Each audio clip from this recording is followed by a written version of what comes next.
கிறிஸ்துவுக்குள் மிகவும் பிரியமான தேவ ஜனங்களே, உங்களை எல்லாரையும் இந்த மீடியா மூலமாக சந்திக்கிறதுல நான் மகிழ்ச்சி அடைகிறேன். நீங்கள் சுகமாக இருப்பீர்கள் என்று நான் விசுவாசிக்கிறேன். இந்த நாளில் தேவனுடைய சித்தத்தை குறித்து ஒவ்வொரு மனுஷனுடைய வாழ்க்கையிலையும் எப்படி இடைப்படுகிறார் என்பதை குறித்து நான் பேசணும்னு நினைக்கிறேன். இந்த பூமியில் ஒரு மனுஷனும் தானாய் பிறப்பதில்லை, தேவனுடைய நோக்கம் இல்லாமல் பிறப்பதில்லை. அதை நான் உறுதியாய் உங்களுக்கு சொல்ல வேண்டும் என்று சொல்லி நான் ஆசைப்படுகிறேன். உங்களுடைய பிறப்பு எப்படிப்பட்டதாய் இருந்தாலும் பரவாயில்லை, ஆனால் நீங்கள் தேவனுடைய நோக்கம் இல்லாமல் ஒரு உயிர் இந்த பூமியில் வெளிப்படுகிறது இல்லை அப்படின்றத சொல்லி நான் உங்களுக்கு பேச விரும்புகிறேன். ஆதியாகமத்தில் ஆபிரகாமுடைய வாழ்க்கையில் நம்ம பார்க்கும்போது தேவனுடைய சித்தம் என்று நம்ம எதை சொல்லுவோம் அப்படின்னு சொன்னோன்னா, ஆபிரகாமுடைய வாழ்க்கையில் ஆதியாகமத்தில் 12ஆம் அதிகாரம் 1, 2 இப்படியாய் சொல்லுகிறது. கர்த்தர் ஆபிரகாமை நோக்கி, நீ உன் தேசத்தையும் உன் தகப்பனுடைய வீட்டையும் விட்டு புறப்பட்டு நான் உனக்கு காண்பிக்கும் தேசத்துக்கு போ. நான் உன்னை பெரிய ஜாதியாக்கி உன்னை ஆசீர்வதித்து உன் பேரை பெருமைப்படுத்துவேன், நீ ஆசீர்வாதமாய் இருப்பாய் என்று சொல்லி ஆண்டவர் இங்கே ஆபிரகாமுக்கு பேசுகிறாரு. அதுக்கு முன்னாடி ஆபிரகாமுடைய சரித்திரத்தை நம்ம பார்த்தோம்னாக்கா, ஆபிரகாமுடைய தகப்பனாகிய தேராகு என்பவர் அவர் ஸ்டாச்சூஸ் செய்கிற ஒரு மனுஷனாக இருந்தார். ஆபிரகாம் அதையே அவர் பின்பற்றவில்லை.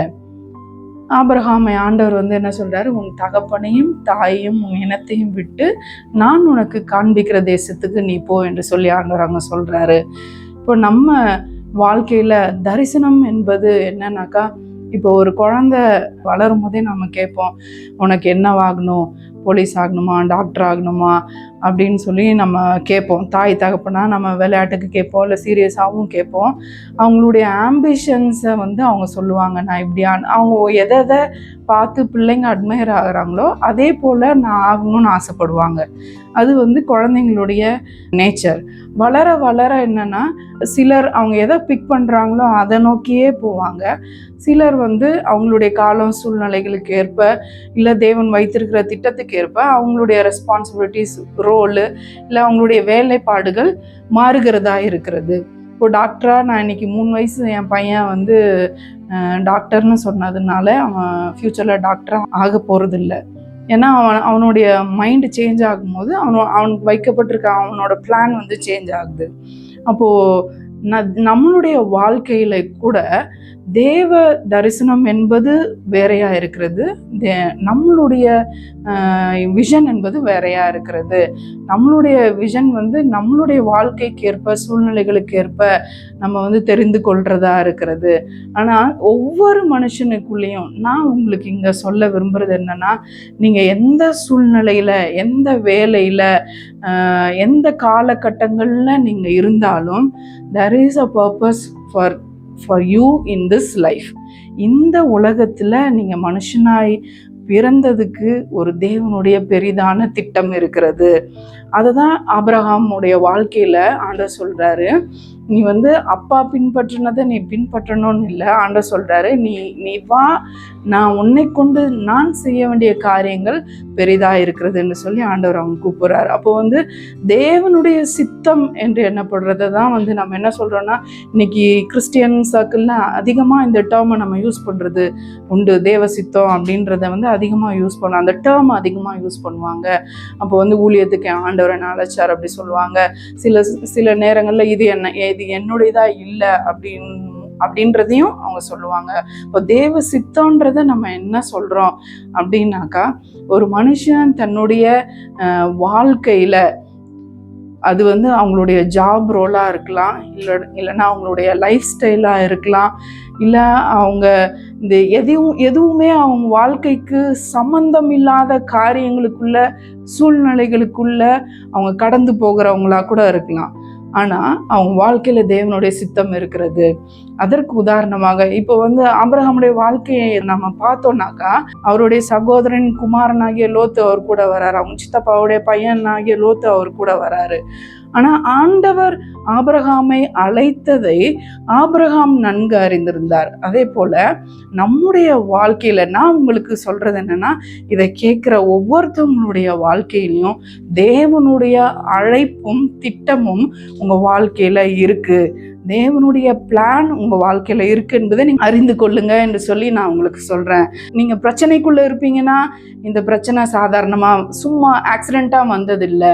ஆண்டவர் உங்க வாழ்க்கையில எதையோ ஒண்ணு செய்யணும்னு எதிர்பார்க்கிறாரு.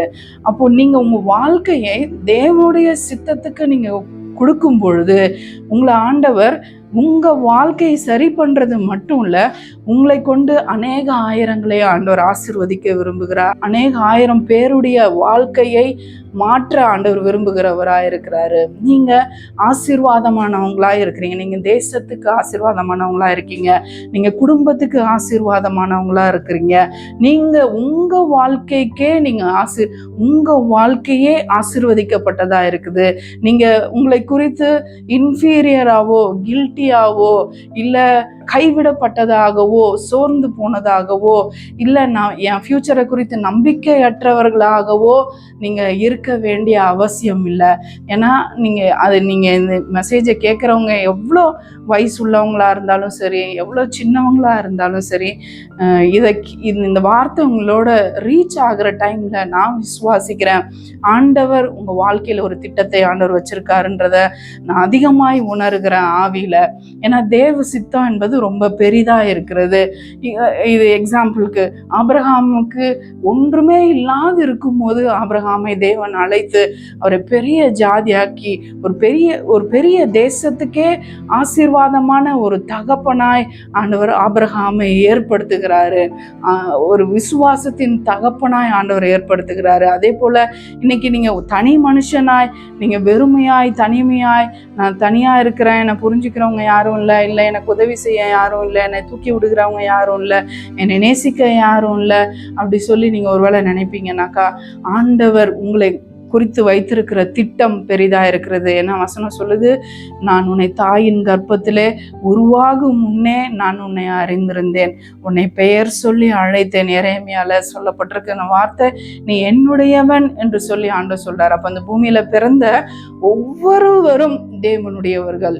இந்த வார்த்தையை கேட்கிறவங்களும் சரி, இந்த வார்த்தையை அறியாது இருக்கிறவங்க, ஈவன் புறஜாதியாரா இருந்தாலும் சரி, அவங்க எந்த மார்க்கத்தாரா இருந்தாலும் சரி, ஒரு குழந்தை தேவனுடைய பிளான் இல்லாம இந்த பூமியில வெளிப்படுகிறது இல்லை.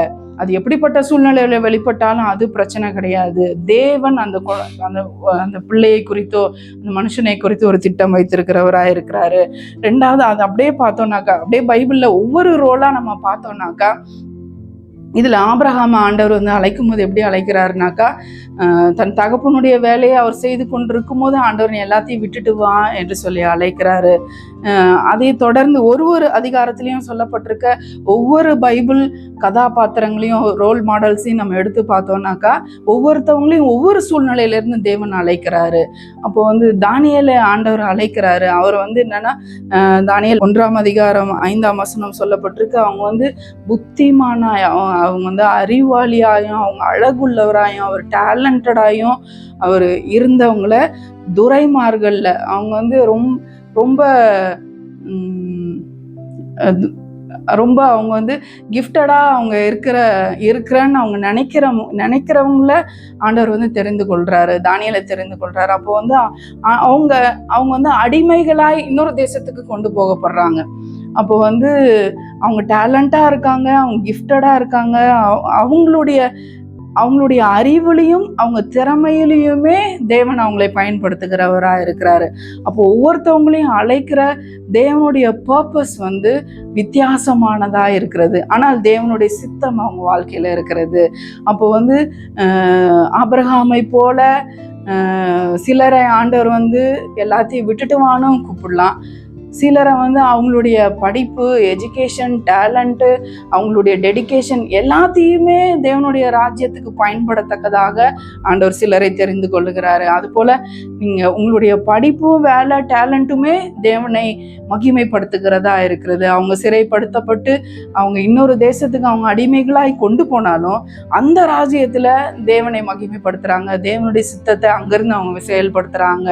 அப்போது முற்றிலுமாய் தேவனுடைய சித்தம் தானியேலுடைய வாழ்க்கையில வெளிப்படுகிறதா இருக்கிறது.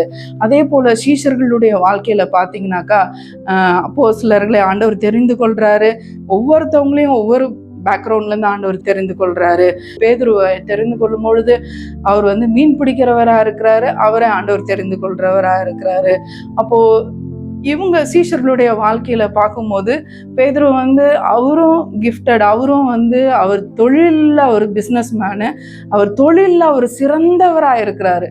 அவர் சிறு வயசுல இருந்தே அவர் மீன் பிடிக்கிறதுல அவர் ரொம்ப டேலண்டானவரா இருக்காரு. அவர் ஆனாலும் அவர் ஃபெயிலியருக்குள்ள போகும்போது ஆண்டவர் அவரை சந்திக்கிறவரா இருக்கிறாரு. அப்போ ஆண்டவர் அவர் பிஸ்னஸை வச்சு பிஸ்னஸ்ல தேவனுடைய மகிமையை அவருக்கு பெரிதாய் காண்பிக்கிறாரு. அப்போ அவர் ஃபெயில் ஆகுற டைம்ல தேவன் அவருடைய என்கவுண்டர் பேதுருவுடைய வாழ்க்கையில வருகிறது.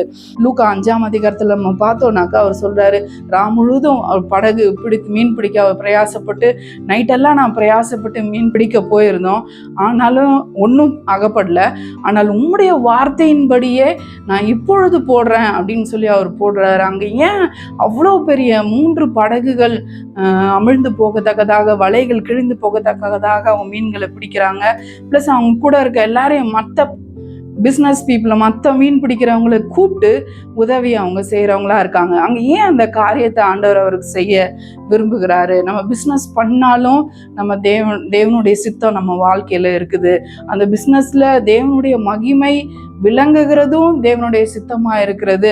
அந்த பிஸ்னஸை விட்டு ஆண்டவர் காமிக்கிற அடுத்து ஆண்டவர் சொல்றாரு, இது எல்லாத்தையும் விட்டுட்டு நீ என்னை பின்பற்றி வா, நான் உன்னை மனுஷனை பிடிக்கிறவனா ஆக்குறேன் அப்படின்னு சொல்லி பேதுருவை அவர் சொல்றாரு.